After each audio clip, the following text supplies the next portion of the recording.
barundi kazi, ubu Burundi bushasha mwarayimutoye bugiye kurangwa n'iki? Ubwa mbere, amahoro kuri bose. Nk'uko mubizi, mu myaka iheze igihugu cacu caraguye mu isanganya akatari gake. Umubabaro abarundi bagize wabahaye umutima wo gukunda amahoro kurusha. Koko biraboneka ko abarundi munyote wa amahoro mu gihugu canyu, amahoro mu makomine yanyu, amahoro mu mitima yanyu, amahoro mu ngo zanyu. Ayo mahoro tunyotewe twese tugiye kuyaharanira twivuye inyuma. Uzoza ashaka kutwononera umutekano uwo ari we wese, naho azoba yitwaje iki, azomenye ko azosanga abarundi miliyoni n'imiliyoni bahagaze bwuma baharanira ayo mahoro,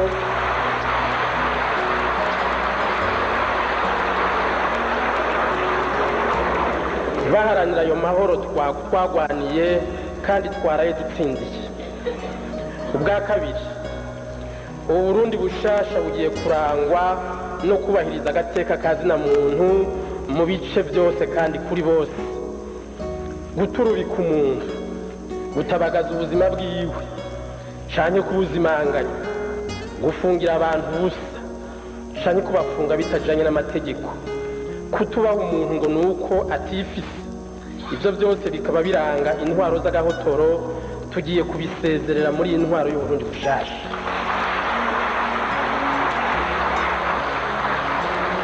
Ubwa gatatu, Uburundi bushasha bugiye kurangwa n'ubumwe nyakuri mu Burundi, kubera ko ubumwe bw'abarundi bwagiye bubangamirwa n'ingendo y'akarenganyo, iyo gukumirana, iyo kutubahana. Tugiye gukosora iyo ngendo mu gushira imbere mu byo tuzokora byose ubutungane kuri bose, mu kwitwararika isabikanywa ry'itunga ry'igihugu ku bantu bose bo mu bwoko bwose, bo mu ntara zose, mu gushira imbere ukungana kw'abanyagihugu imbere y'amategeko. Ntihagire uwitwaza itunga canke amamuko ngo akandamize abandi. Uburundi bushasha bugiye kurangwa n'ukwishira n'ukwizana kuri bose. Uko kwishira n'ukwizana kuzobonekera mu mwidegemvyo w'abanyagihugu, mu nyifato ya demokrasi muri byose.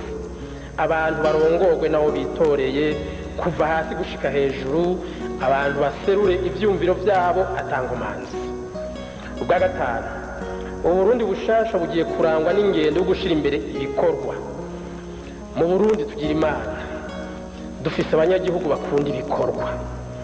Uwo mutima wo gukunda ibikorwa tuzowushigikira kugira ngo tugwize umwimbu muri byose, turonke ivyo dufungura n'ivyo dushora mu masoko. Gushira imbere ibikorwa ntibiraba abakoresha isuka gusa, biraba abarundi bose, abayimyi, aborozi, abanyakazi b'amasosiyete, abakozi ba leta, abadandaza, abahingura utugenegene. Dusabye umwe mu bimwerekeye gukura amaboko mu mpuzu, duhiganwe turushanya umwete wo gukora, gutyo tuvana igihugu cacu mu bukene, dushikire ya majambere azodukomereza iyi ntwaro ya demokrasi. Kuko nakarengo mu nda haraje inzara hakazinduka inzigo, iyo nzigo nayo ikaba ari yo nkwezi y'induru.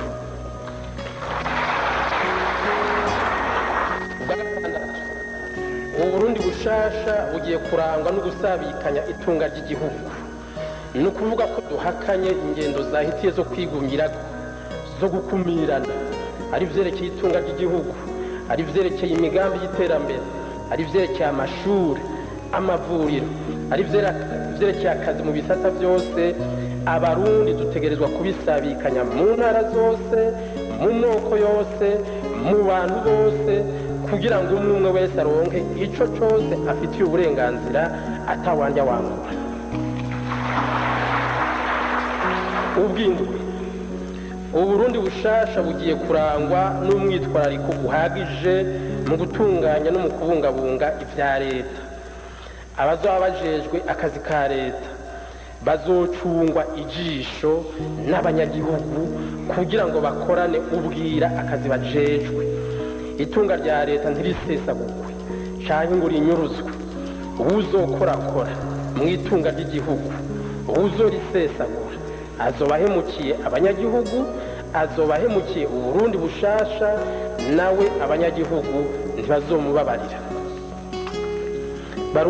barundikazi, mu mezi atandatu ari imbere tuzokwitwararika gutunganya ibikorwa bikuru bikurikira.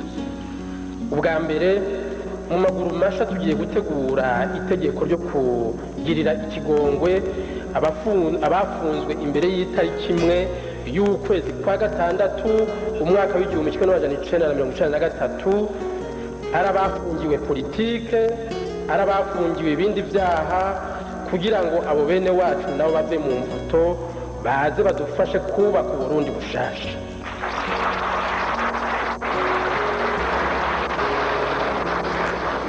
dusabye abarundi bose kuzohakura akarorero ko kurekurira umwe wese abo bamugiriye nabi, kugira ngo dutangure uburundi bushasha dufise imitima mishasha, imitima yera de.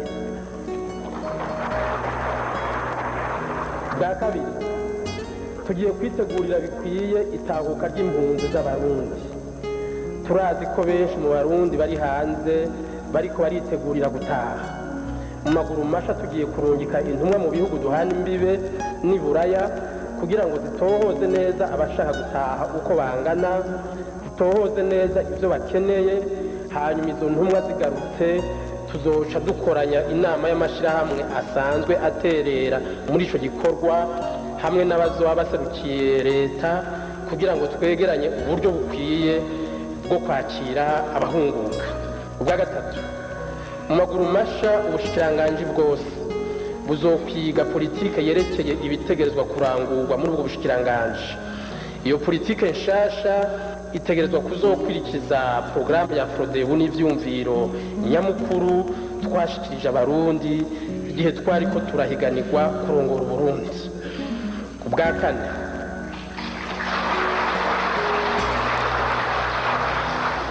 muri aya mezi atandatu ari imbere tuzobandanya gutegura ivyerekeye amatora ya ba musitanteri hamwe n'abashingantahe barongoye imitumba.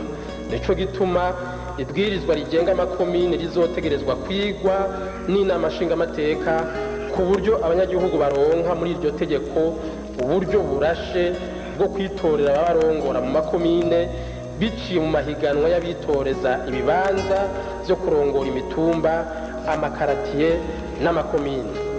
ubwa gatanu, leta izokwihutira gusubiramwo iringanizwa rya wa mugambi ugira gatandatu utegekanya ingene imigambi y'iterambere izorangurwa.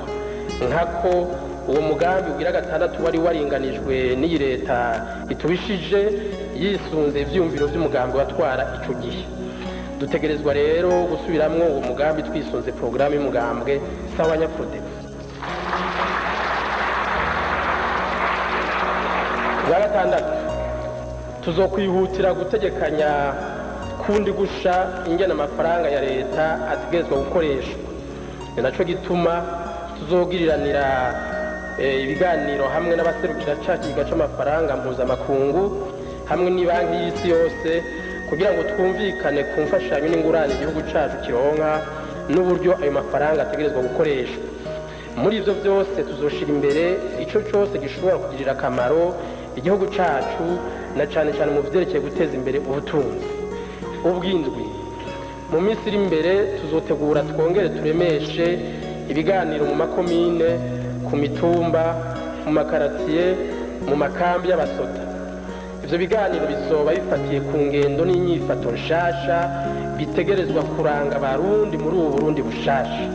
iyo ngendo n'iyo nyifato bikaba ari ibi: gusonera agateka ka zina muntu, guharanira no kubungabunga amahoro, kubahana, kwihanganirana, gukunda ibikorwa no gushira imbere ubwira n'ubukerebutsi, gushira imbere ubutungane kuri bose muri byose, kwigiza kure ico cyose gitandukanya abantu kikababuza kwihanganirana biciye mu moko, ku ntara, ku miryango, ku madini n'ibindi.